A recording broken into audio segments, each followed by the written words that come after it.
Bienvenido a una nueva edición, capítulo de La Mesa. Invitado de hoy, un ya amigo de la casa, Sergio Lehmann, gerente de estudio, economista jefe del BCI. Gracias por estar acá, Sergio. Muchas gracias por la invitación, encantado. Sergio, vamos a empezar por lo que me interesa menos, pero lo más cercano. La semana pasada fue el IPOM de junio y el informe de estabilidad financiera. No hubo muchas sorpresas, el Banco Central recortó el piso del crecimiento. Los mensajes que hubo ahí sobre la tasa más o menos quedaron donde están, y el informe de estabilidad financiera tampoco hubo mucha sorpresa, pero ¿hay cosas que a ti te sorprendieron o cosas que habría que poner atención que el Banco Central dijo en el informe? A ver, tal como tú dices, la verdad que no hubo mucha sorpresa, bastante alineadas las proyecciones con lo que los analistas están viendo, una economía que se mantiene debilitada y que tiene implícito una recuperación hacia la segunda parte de este año. Y eso lo plantea también el Banco Central y también, digamos, los analistas, viene de la mano necesariamente con mejoras en confianza, porque la proyección de crecimiento en torno a 1,5, dado lo que ya conocimos el primer trimestre y dado lo que hemos estado viendo estos primeros meses del segundo trimestre, naturalmente requiere, digamos, de un crecimiento bastante más dinámico hacia el tercer y cuarto trimestre. Ahora, como mensaje, yo diría que hay un par de recuadros que me parecen interesantes. Uno de ellos, que yo creo que tiene que ver con el mercado laboral, donde ha puesto en general los analistas mucha atención, tiene que ver con los diferenciales de salario entre lo que es cuenta propia versus, ¿no es cierto?, los asalariados. Hay un diagnóstico compartido de que el mercado laboral se ha debilitado, a pesar de que la tasa de desempleo se ha mantenido en torno al 6%. La calidad del empleo que la gente está mirando. Efectivamente, la calidad del empleo está bastante deteriorada, digamos, y el recuadro que presenta el Banco Central creo que es un antecedente interesante, digamos, para el análisis.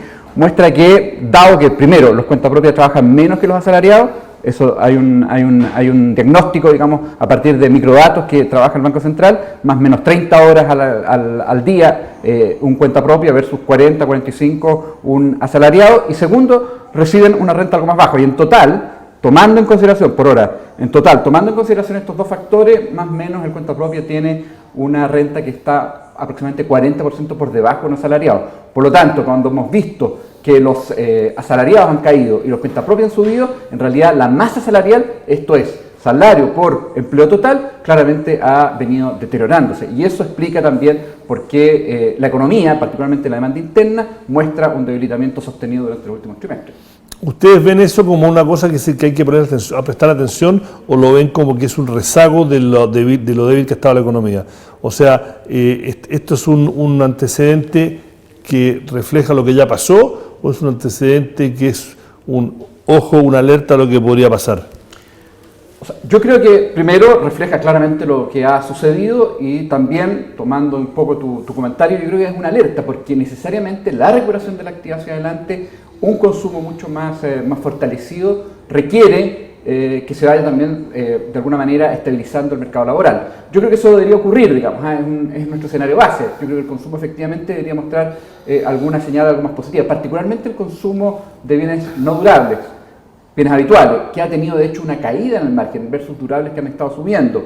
Yo creo que eso tiene que ver, es decir, su recuperación tiene que ver con lo que vamos a ver viendo, digamos, el mercado laboral. Yo creo que hay expectativas algo más favorables, como lo decía, pero claramente es una señal que hay que ir monitoreando. ¿Ustedes ven este año un crecimiento de cuánto? 1,6%. O sea, más o menos en línea lo que está el mercado. Sí. ¿Y lo peor ya pasó, o todavía hay meses o trimestres que se podría complicar?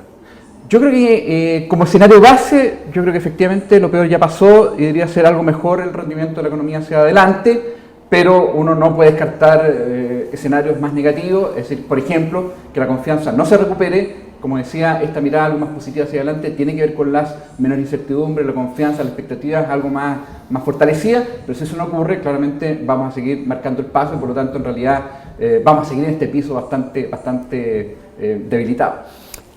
Metamos un poco a la bolsa, porque la bolsa chilena desde el enero del 2016 ha subido un 50% en dólares, no tengo la cifra exacta en pesos, y este año es una de las que más ha subido entre los mercados emergentes. Hay varios factores que los expertos, uno apuntan que el mercado financiero siempre se adelanta y ya está apostando al repunte, pero el repunte no viene, y lo otro es el ciclo político, que eso implicaría, dado las encuestas, que están muy cuestionadas, pero que sí son una foto de lo que está pasando. Las encuestas muestran de que Sebastián Piñera parecería ser el candidato con las mejores chances hoy, junio de 2017, ¿no? Para asumir la presidencia.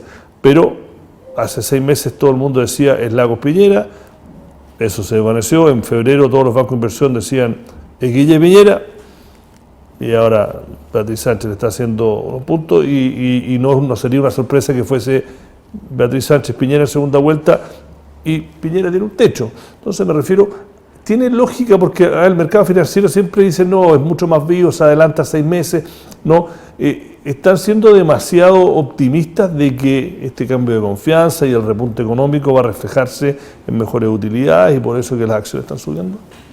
Ahora, yo diría que hay 2 factores, tal como tú señalabas, digamos, que explican la evolución de la bolsa chilena. El primero es más bien global. Todas las bolsas a nivel global han estado subiendo.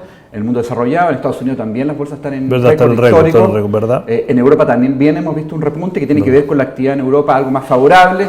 Y en el mundo emergente también hemos visto el mismo fenómeno, y que tiene que ver con la alta liquidez en los mercados internacionales, bajas tasas de interés, y por lo tanto los inversionistas buscando retorno han llegado y han venido, digamos, a la economía emergente y a Chile en particular. Este factor global entonces tiene sin duda, digamos, una incidencia relevante.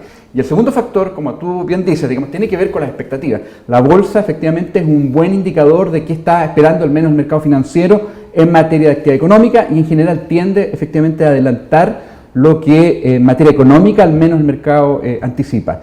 Y tiene incorporado, como tú bien señalas, la idea o la perspectiva de que las expectativas en materia, digamos, de crecimiento van a ser más favorables.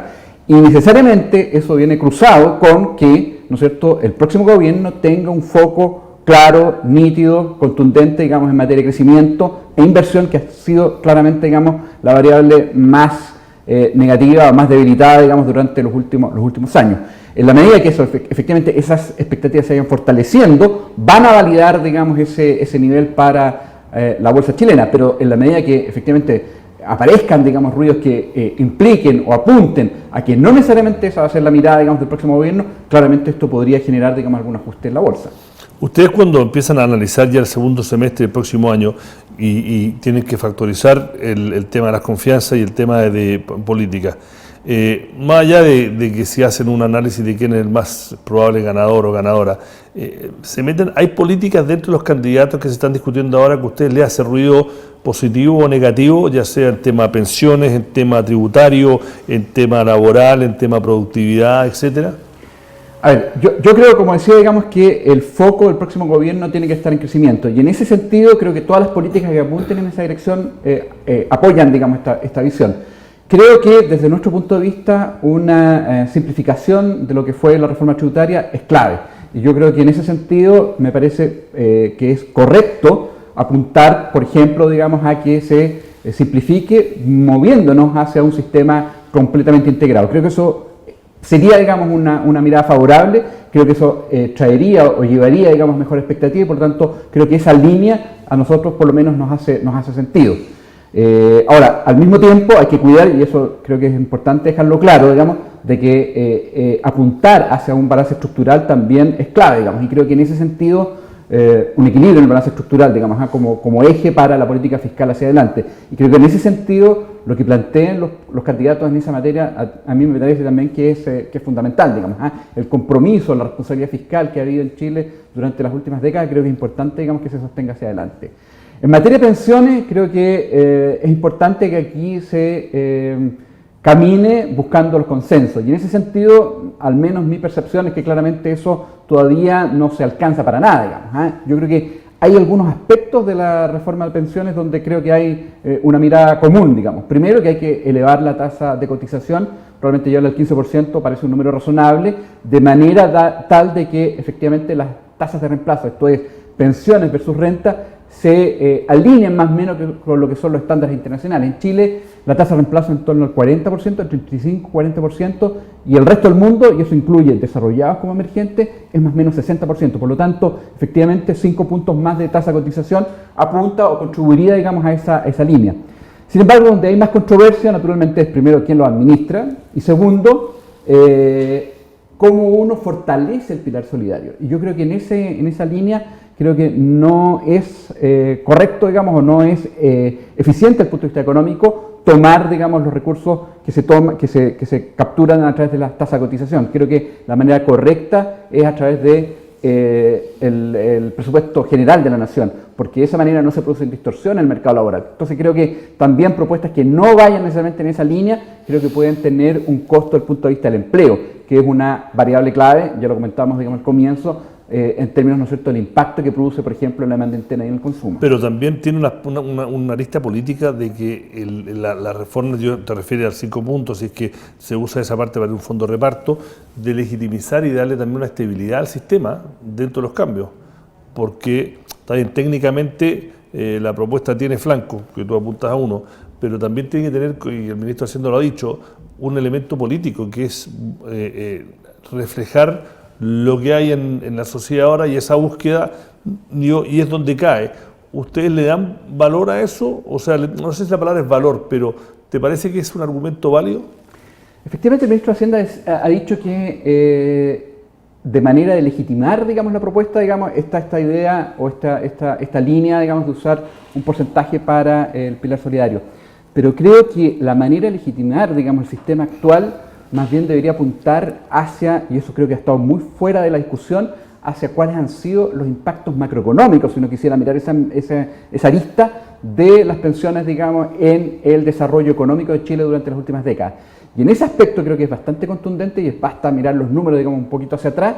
Primero, que los fondos de pensiones, dado el impacto positivo que han tenido en las tasas de ahorro, han generado un impacto en el ahorro nacional que es muy significativo, en torno a 5 puntos del PIB, si uno mira simplemente el dato macro, y también la tasa de inversión tuvo un salto importante. Y yo creo que esa mirada no está digamos, mucho en la discusión. Y creo que si uno enfatiza ese tipo de consideraciones, creo que eso le puede dar mayor legitimidad al sistema, digamos, mostrar, creo que es difícil hacerlo, digamos, pero mostrar... Es muy súper difícil, porque políticamente eso no... La gente no lo está escuchando. Es verdad. Entonces tú le estás diciendo que la gente, eso cómo me cambia a mí en mi vida diaria.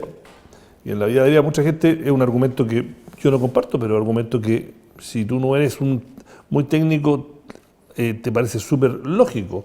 Lógico en el sentido de que negativamente lógico, porque dice, a ver, las AFP tienen mi plata y ellos se la prestan al 3% a empresa X o al banco X, y yo voy a ese banco y cuando le pido un crédito, yo tengo que pagar una tasa de 20% al año.